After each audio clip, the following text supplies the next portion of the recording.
Haleluya. Amin. Ya, silakan duduk.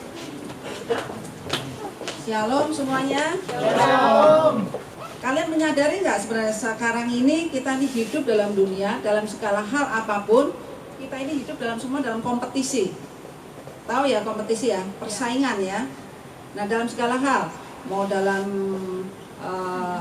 bidang usaha bisnis, mau bidang pendidikan, olahraga, apapun semua, bahkan dalam kita punya hubungan relasi dengan teman-teman, ya pasti ada rasa persaingan. Kalian pernah ngalamin nggak itu? Ya. Iya pasti. Ada pasti ya, mengalami ya. Nah, rasanya mengalami persaingan itu enak nggak? Tidak. Nggak enak ya? Nggak enaknya kenapa sebabnya? Kalau kalah gitu ya? Iya. Kalau kalah kayaknya kesel gitu ya? Terus reaksinya apa kalau udah kesel? Ngambek. Ngambek, ngambek, marah gitu ya, terus benci gitu ya, kesel gitu kan, kesel benci gitu ya, pokoknya nggak mau lihat orangnya gitu ya, nggak mau lihat itu muka orang itu gitu ya, gitu ya. Nah memang itu realita lah, ya, realita yang memang kita harus hadapi ya dalam hidup ini, pasti itu tidak bisa dihindari, itu kita harus hadapi dan kita harus lewati. Nah sekarang bagaimana kita bisa melewati itu ya? Selama kita masih hidup, kita dihadapkan pada hal-hal itu, persaingan-persaingan itu dalam segala hal. Mau nanti dalam bidang kalian kalau udah selesai kuliah, selesai sekolah, bekerja, ataukah sekarang masih dalam pendidikan sekolah, atau dalam pergaulan, ya kan? Nah itu kalian harus hadapi semua itu. Nah di situ akan ada persaingan-persaingan yang tidak bisa dihindari. Nah sekarang ada persaingan itu ada dua hal, ya. Ada yang negatif dan yang positif. Nah, kalau kita dihadapkan pada persaingan-persaingan dengan respon yang positif, kita menghadapinya dengan, ditantang nih, kalau orang itu bisa, kenapa aku enggak? Jadi kita mengupgrade diri kita sendiri. Contohnya, kalau misalnya dalam pertandingan, misalnya olahraga, kalau orang lain bisa berprestasi, nah kenapa aku tidak? Aku kepengen seperti itu, nah aku juga harus latihan. Supaya apa? Bisa seperti dia, gitu kan? Bahkan bisa lebih lagi. Dalam hal misalnya, contoh dalam bermain musik, ya kan, dengan kemampuan yang pas-pasan. Kenapa dia bisa main bagus? Nah di-upgrade, bagaimana? Belajar, ngulik sendiri ya kan. Nggak, ya kalau misalnya bisa les, tapi kalau enggak ya bisa ngulik. Sekarang kan zaman sekarang bisa ngulik dari YouTube ya kan. Nah jadi ada kemauan dari diri sendiri untuk mengupgrade, untuk meningkatkan kita punya kemampuan, supaya apa? Kita bisa seperti yang kita mau gitu. Seperti itu si A bisa kemampuan seperti ini ya, saya juga harus belajar bagaimana gitu kan. Jangan sirik-siriknya aja yang kita gedein, tapi justru kita harus sadar diri. Kalau dia bisa, kenapa aku enggak? Aku harus berusaha belajar ya kan. Nah contoh kalau ujian misalnya, kenapa itu kok nilainya jelek terus, kok itu orang pinter banget, jangan sirik. Nah tapi kita harus upgrade, mengoreksi diri sendiri. Gimana caranya ya supaya itu bisa seperti dia? Nah kita belajar serius, belajar sungguh-sungguh gitu kan. Itu dari sisi positif. Nah tapi kalau yang dari sisi negatif, nah ini bahaya. Kalau sisi negatif ini bahaya. Bahayanya apa? Nanti timbul apa? Marah, kesel, sirik, ya kan, benci. Itu kalau responnya yang negatif dalam menghadapi persaingan. Misalnya kalau ada temen yang pintar gitu kan, kita malah musuhin, benci gitu loh. Nggak sadar diri, nggak menyadari bahwa dia harus koreksi, kenapa ini pintar, kenapa dia enggak. Nah seharusnya kalau yang positif kan dia meresponi, tapi kalau yang negatif malah dimusuhin tuh ya kan, nanti difitnah yang enggak tuh ya kan. Nah itu sama di dalam cerita di dalam Alkitab itu ada. Kalau yang responnya yang negatif, contoh Kain dan Habil ya. Kalau respon yang negatif, contoh Kain dan Habil. Nah, di sini kita lihat ya, kakak adik bisa saling membunuh karena ada iri hati. Iri hati sebabnya kenapa? Karena bersaing. Bersaingnya apa? Dalam hal apa itu Kain dan Habil itu? Nah, persembahannya ada yang diterima, ada yang nggak diterima. Nah, responnya secara negatif timbul kemarahan, kebencian, timbul membunuh. Iri hati akhirnya membunuh. Ya. Jadi ngeri ya, di sini kan kita bisa belajar nih, kalau timbul rasa iri hati, ya kan, karena persaingan merasa persembahan Kain ditolak, yang Habil diterima. akhirnya sampai timbul kebencian. Kebencian kalau terus itu kan, akhirnya jadi iri hati, jadi sampai pada niat jahat membunuh. Itu kakak adik kandung loh. Ngeri nggak kalau gitu, hal itu terus itu bisa kita pelihara terus, kalau negatif terus yang rasa iri hati itu karena kalah bersaing. Kalian tahu kan ya bahaya seperti itu.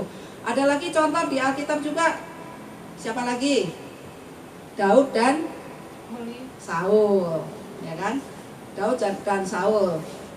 Siapa yang iri hati di sini? Saul. Saul iri sama Daud pada saat Saul dan Daud itu berperang. Melawan siapa? Melawan bangsa Filistin. Ya, musuhnya orang Filistin. Waktu habis berperang menang nih. Terus disambut. Sambutannya semua pada berseru-seru. Saul mengalahkan beribu-ribu musuh. Sedangkan Daud mengalahkan musuh berlaksa-laksa. Jadi artinya Saul mengalahkan cuma beribu-ribu. Daud mengalahkan berlaksa-laksa jauh lebih besar. Jadi timbul Iri hati. nah, panas nih. Waduh, Saul sebagai raja sambutannya kok cuman menangnya cuman beribu-ribu, sedangkan Daud menangnya bisa lebih banyak lagi. Panas nih, dipanas-panasin sama rakyat nih, ya kan? Sambutan seperti itu membuat dia kupingnya panas, marah, timbullah kebencian, timbullah iri hati. Nah, kita baca nih di dalam 1 Samuel 18 ayat 6.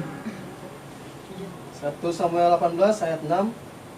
Saul benci kepada Daud. Tetapi pada waktu mereka pulang, ketika Daud kembali sesudah mengalahkan orang Filistin itu, keluarlah orang-orang perempuan dari segala kota Israel, menyongsong Raja Saul sambil menyanyi dan menari-nari, dengan memukul rebana, dengan bersukaria, dan dengan membunyikan gerincing. Terus Dan perempuan yang menari-nari itu menyanyi berbalas-balasan, katanya, Saul mengalahkan beribu-ribu musuh, tetapi Daud berlaksa-laksa. Lalu bangkitlah amarah Saul dengan sangat, dan perkataan itu menyebalkan hatinya, sebab pikirnya, kepada Daud diperhitungkan mereka berlaksa-laksa, tetapi kepadaku diperhitungkannya beribu-ribu. Akhir-akhirnya jabatan raja itu pun jatuh kepadanya. Sejak hari itu, maka Saul selalu mendengki Daud. Keesokan harinya, roh jahat yang daripada Allah itu berkuasa atas Saul, sehingga ia kerasukan di tengah-tengah rumah, sedang Daud main kecapi seperti sehari-hari. Adapun Saul ada tombak di tangannya. Saul melemparkan tombak itu karena pikirnya, baiklah aku menancapkan Daud ke dinding. Tetapi Daud mengelakkannya sampai 2 kali. Saul menjadi takut pada Daud karena Tuhan menyertai Daud. Sedangkan daripada Saul, ia telah undur. Sebab itu, Saul menjauhkan Daud dari dekatnya dan mengangkat dia menjadi kepala pasukan 1000. Sehingga ia berada di depan dalam segala gerakan tentara. ya, udah stop ya. Nah, dari sini kita bisa belajar melihat ya, Saul begitu benci sama Daud karena sambutan tadi yang membuat dia kupingnya menjadi panas, menjadi marah, dan menjadi benci, akhirnya timbul iri hati. Kalau kita baca cerita Daud ini dengan Saul, selanjutnya berapa kali Saul mencoba untuk membunuh Daud, ya, tapi beberapa kali meleset, ya kan.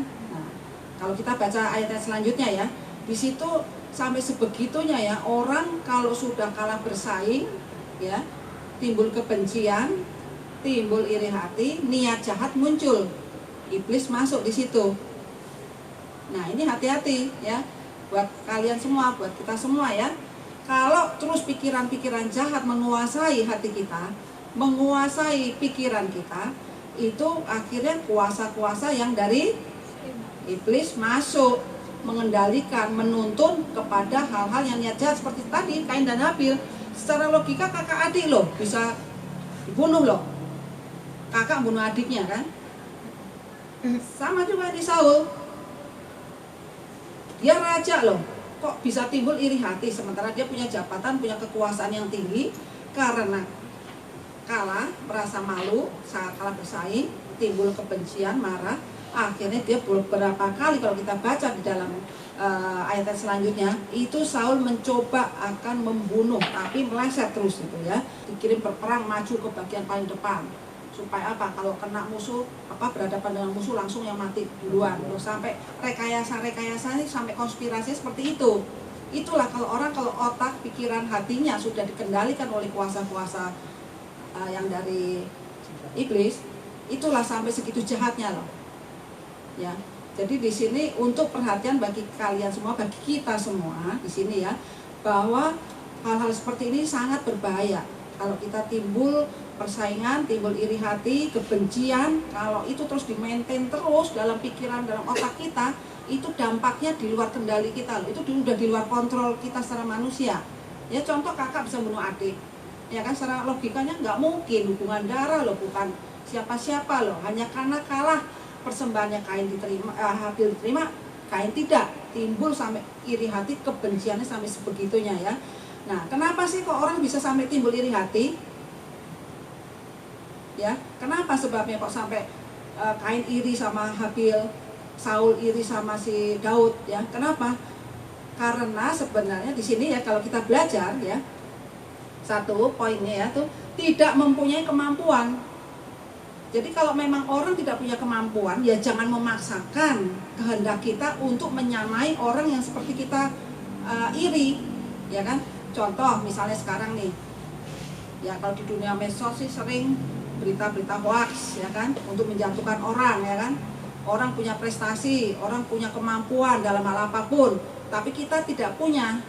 Nah, timbul iri hati, ya sekarang dengan jempol kita ini, mencet-mencet di medsos itu tuh, sebarkan berita-berita fitnah, hoax untuk menjatuhkan apa? Saingan kita. Bener nggak nih? Ya, itu fakta ya. Karena sekarang ini kalau di dalam dunia medsos kan, kalau kita nih benci sama orang, nggak suka sama orang, kita sebar gosip nih, kita sebar fitnah, ya kan?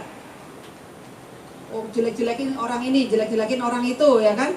Karena apa? Karena pada dasar sebenarnya hati kita yang menyebarkan itu punya kebencian, punya rasa iri hati karena ada persaingan yang kita tidak bisa mempunyai kemampuan seperti orang itu, gitu.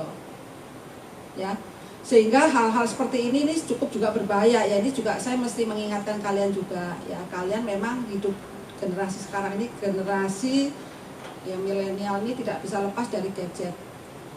Ya, hati-hati menggunakan gadget kalian. Dengan gadget kalian bisa membuka pengetahuan apapun, bisa melalui gadget kalian. Tapi ada bahaya juga. Kalau sampai sebarkan berita-berita hoax, berita apapun, kalau sampai itu mendapatkan respon dari orang yang dituju, kalian kena loh, bisa kena hukuman loh.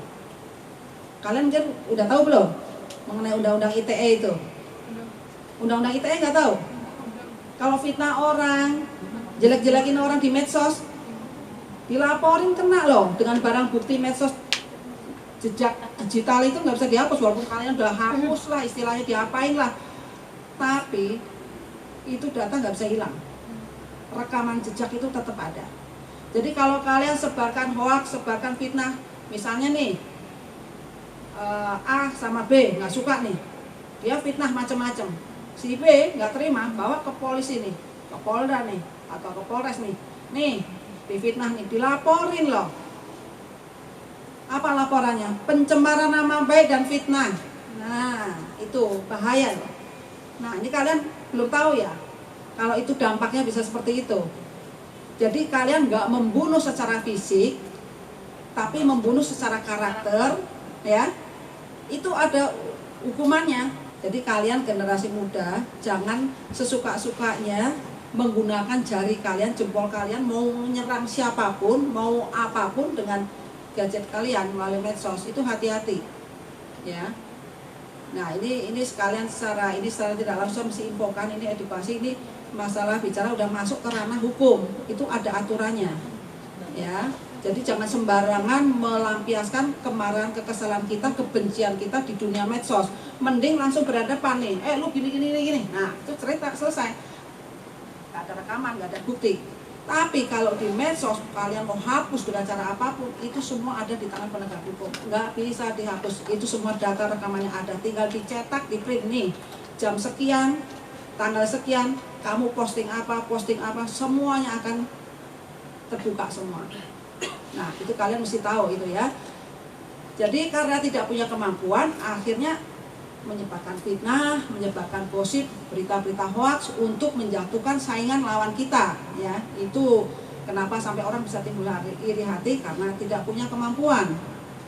Yang kedua, pada saat kita berseru kepada Tuhan, bersyukur kepada Tuhan, Tuhan tahu kok apa yang kita butuhkan. Tuhan tahu kok apa yang kemampuan kita, dan Tuhan tahu juga di tempat mana kita akan ditempatkan, ya.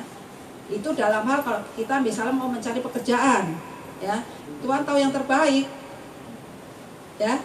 Jadi hal-hal seperti inilah kita nih dengan Tuhan minta hati kita, sikap hati kita untuk bersyukur dalam segala hal, dalam segala perkara. Disitulah Tuhan akan menyatakan pertolongan, Tuhan akan menyatakan kuasanya. Apa yang menjadi keinginan kita, apa yang menjadi kerinduan kita, itu Tuhan akan berikan. Tuhan akan jawab apa yang menjadi kerinduan kita, karena Tuhan tahu yang terbaik, ya. Jadi kesimpulannya bahwa kita ini harus belajar untuk meninggalkan sikap iri hati, ya.